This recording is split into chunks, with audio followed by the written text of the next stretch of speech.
Now that you've seen all the videos on the theory of American pronunciation, it's time to figure out where to begin your training. So I've put together a list of 50 words that I most often hear my students mispronouncing so that you can start identifying your weaknesses and working on them right away. So here we go. 50 of the most commonly mispronounced words by ESL students. Colleague. So normally students confuse the rhythm pattern here. Instead of stressing the first syllable, they stress the second syllable, so it sounds something like this. Colleague, colleague. But the correct pronunciation is colleague.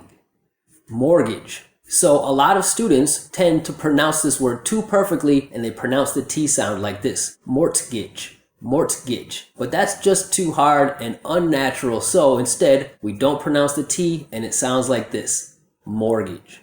So even though it's not the most American word, it's still a word that we use and it's very familiar to us. And the mistake that a lot of students make is that instead of producing a voiced B, they produce an unvoiced sound which sounds like a P. So instead of pub, we hear pup, peace. So this is a really common word, and the mistake that I hear is in the vowel sound. So instead of the E like she, a lot of students will pronounce it with the I like sit. So instead of peace, I hear piss, which is kind of a more vulgar way to say urinate.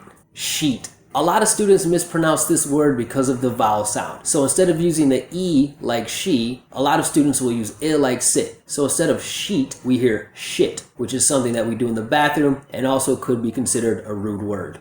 Bruise. So the mistake I hear with this word is the pronunciation of the voiced Z sound for the letter S. So instead of saying bruise with that voiced vocal cord quality, students pronounce a voiceless sound and it sounds like this. Bruce, Bruce. So Bruce is a guy's name. Bruise is the effect of some kind of impact on your body. Flash. So the mistake I hear with this word is that a lot of students don't get enough open quality for the American ear to hear the ah like bat sound. So instead of flash, a lot of students will say flush, flush. And for me, that sounds like flesh. So if you try to say the word flashlight and instead it's fleshlight, well, you can just Google what a fleshlight is.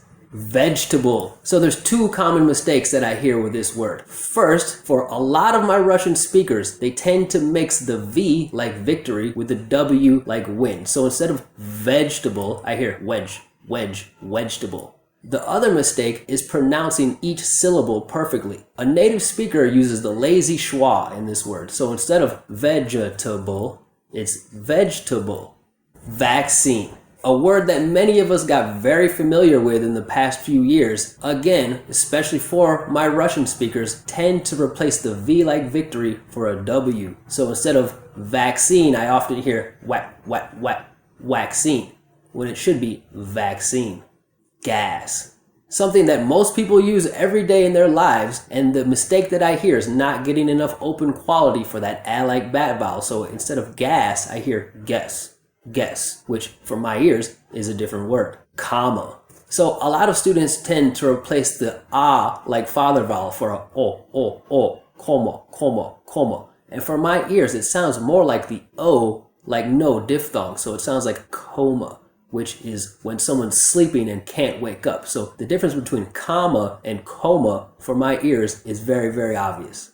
Career. So I've heard my students, I've also seen a lot of videos on social media where English teachers that aren't native pronounce the word career, career, but that's the wrong rhythm pattern. You need to instead stress the second syllable, so it should be career, career. Broccoli. Probably not most people's favorite food, but the mistake that I hear is that students don't use the lazy schwa. So instead of broccoli, I hear students saying broccoli, which is just too perfect for American English. Math. So the mistake I hear often is that students don't get enough open quality for this ah like bat vowel. Instead, they use a more closed position, so it sounds more like eh like bed. So instead of math, I hear meth. So you might want to be careful if you ever ask someone, are you good at math? Make sure that you're using the ah like bat vowel.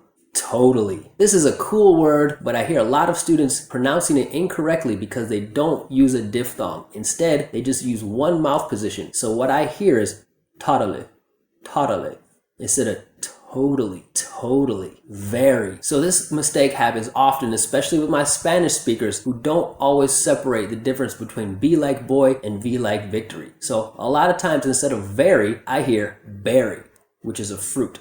America.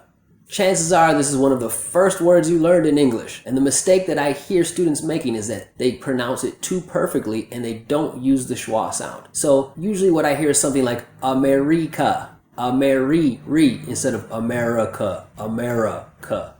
Answer. Again, an example of a word that students pronounce too perfectly. A native speaker does not pronounce the W sound. A lot of students will say answer, but a native speaker just says answer, dad.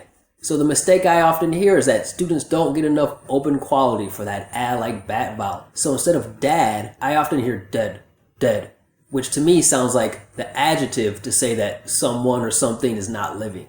Beach. One of everyone's favorite words, also one of the most classic pronunciation errors in American English. So the mistake that I often hear is that students will use the E like she vowel instead of the I like sit. So the way I say it is beach. The way that I hear some students say it is bitch, which can either mean a female dog or it can be a rude word.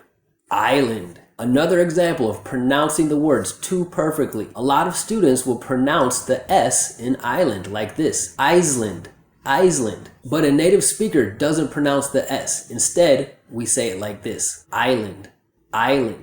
Vowel. So if you're studying pronunciation, chances are that this is a word you use a lot. And for some students, especially Spanish speakers that don't separate B like boy and V like victory, what I often hear instead of vowel is bowel. So for my ears, that's a different word that has to do with the digestive system. Adjective. If you're studying English on any level, this is a word that you're going to use a lot. And there's two things that I often hear students do that make them sound unnatural when they pronounce the word. First, they pronounce it too perfectly. They pronounce every letter that's written. They say adjective. A native speaker doesn't pronounce that C or that K sound. So instead of adject, we just say adjective. The second is that a lot of students don't use the schwa. So to pronounce it correctly, you remove the K sound and use a schwa like this. Adjective. Get. One of the most used words in English, and what I hear is that students pronounce it a little too perfectly the way it's written, and they tend to use the e like bed vowel, like this, get. While this isn't technically wrong pronunciation, when native speakers speak at a natural, normal pace, we tend to replace that vowel with a small, short I like sit vowel. So instead of get, we say get. Go to. So for this example, I hear students doing two things. First, they're not using the flat T, and second, they're not using the schwa. So what I hear often is go to. But a native speaker would say go to, says. A lot of students will pronounce it the way they see it and read it like says, kind of using the A like say diphthong. But a native speaker uses the E like bed vowel, so it should sound like this, says. Hotel. So probably one of the most used words internationally in English. Most students use the wrong rhythm pattern when they pronounce the word. So instead of a second syllable stress, a lot of students will stress the first syllable like this, hotel. But a native speaker will say hotel.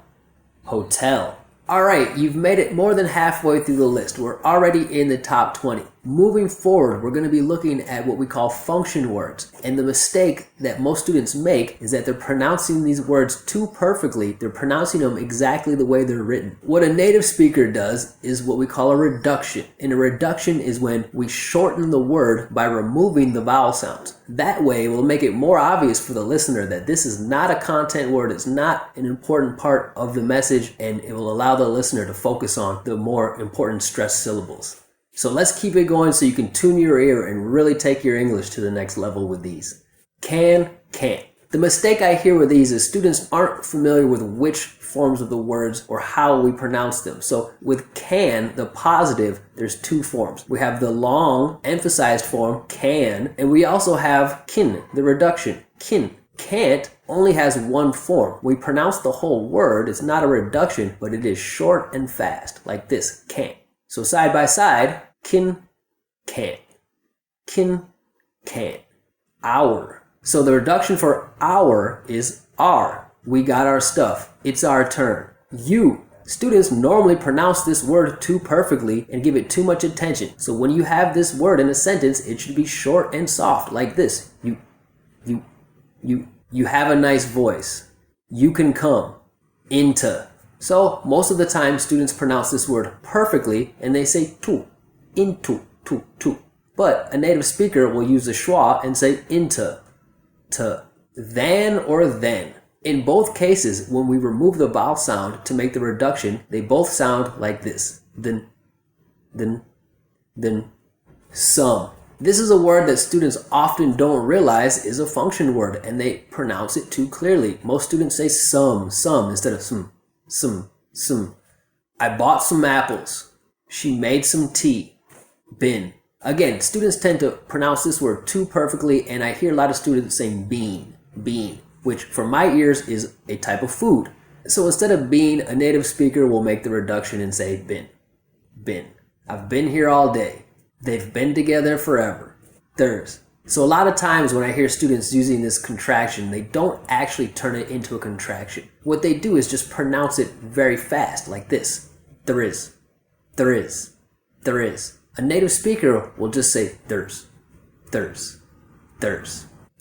Similar to the contraction for there is, when we have any of the forms of there, they are, there, or the possessive, we always use the reduction. So instead of there, we just say they're gonna be here soon. They're really happy. For.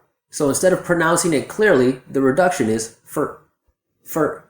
I got this for you. He's been there for a long time. So instead of saying or, which is really clear, the reduction is Do you want your sandwich hot or cold? Will be there rain or shine. Do.